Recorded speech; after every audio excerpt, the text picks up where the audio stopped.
Hi అండి, నేను మీ Shilpa Vinay. Welcome to Vincy kitchen. ఈరోజు మనం నోట్లో అలా వెన్నలా కరిగిపోయి ఒక టేస్టీ హెల్దీ హల్వా రెసిపీని చూద్దాము.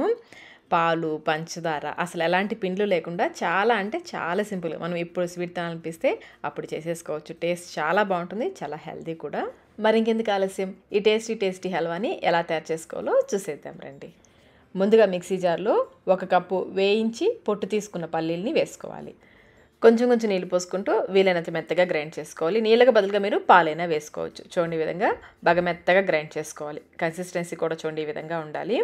మీరు ఇంకా కావాలంటే పల్లీల్ని 1 గంట పాటు నీళ్ళలో నానబెట్టుకుని కూడా గ్రైండ్ చేసుకోవచ్చు. టెక్స్చర్ ఇంకా బాగుంటుంది.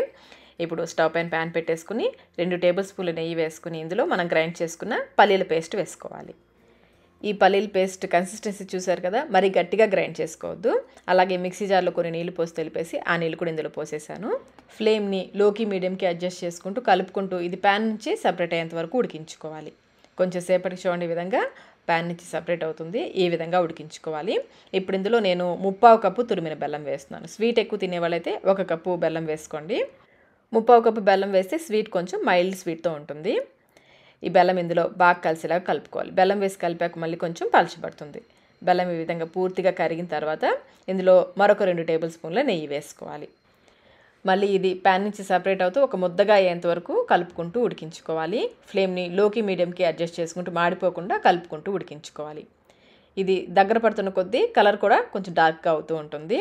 అడుగు పట్టుకోకుండా కలుపుకుంటూ ఫ్లేమ్ని లోకి మీడియంకి అడ్జస్ట్ చేసుకుంటూ చూడండి ఈ విధంగా వచ్చేంత వరకు ఉడికించుకోవాలి.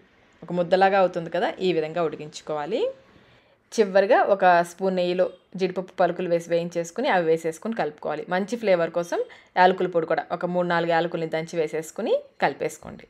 నెయ్యి చూసారా అంచుల దగ్గర సపరేట్ అవుతుంది కదా, ఈ విధంగా వచ్చేంత వరకు ఉడికించుకుని స్టవ్ ఆఫ్ చేసేసుకోవడమే. అంతేనండి, పల్లీలతో చేసిన హల్వా రెడీ అయిపోయింది. దీన్ని ఒక ప్లేట్లోకి వేసేసుకుని బర్ఫీలాగా పీసెస్గా అయినా కట్ చేసుకోవచ్చు, లేదంటే ఈ విధంగా గరిటతో అయినా సర్వ్ చేసుకోవచ్చు. టేస్ట్ అయితే చాలా బాగుంటుందండి. పల్లీలు బెల్లంతో చేసాం కదా, హెల్దీ కూడా. మరి ఇంకెందుకు ఆలస్యం, ఈ పల్లీ హల్వాని ఒకసారి మీరు కూడా తప్పకుండా ట్రై చేయండి. ట్రై చేసి మీకు టేస్ట్ ఎలా అనిపించిందో మాకు కమెంట్ రూపంలో తెలియచేయండి. వీడియో నచ్చినట్లయితే లైక్ చేయండి, మీ ఫ్రెండ్స్కి ఫ్యామిలీ మెంబర్స్కి షేర్ చేయండి. Thank you.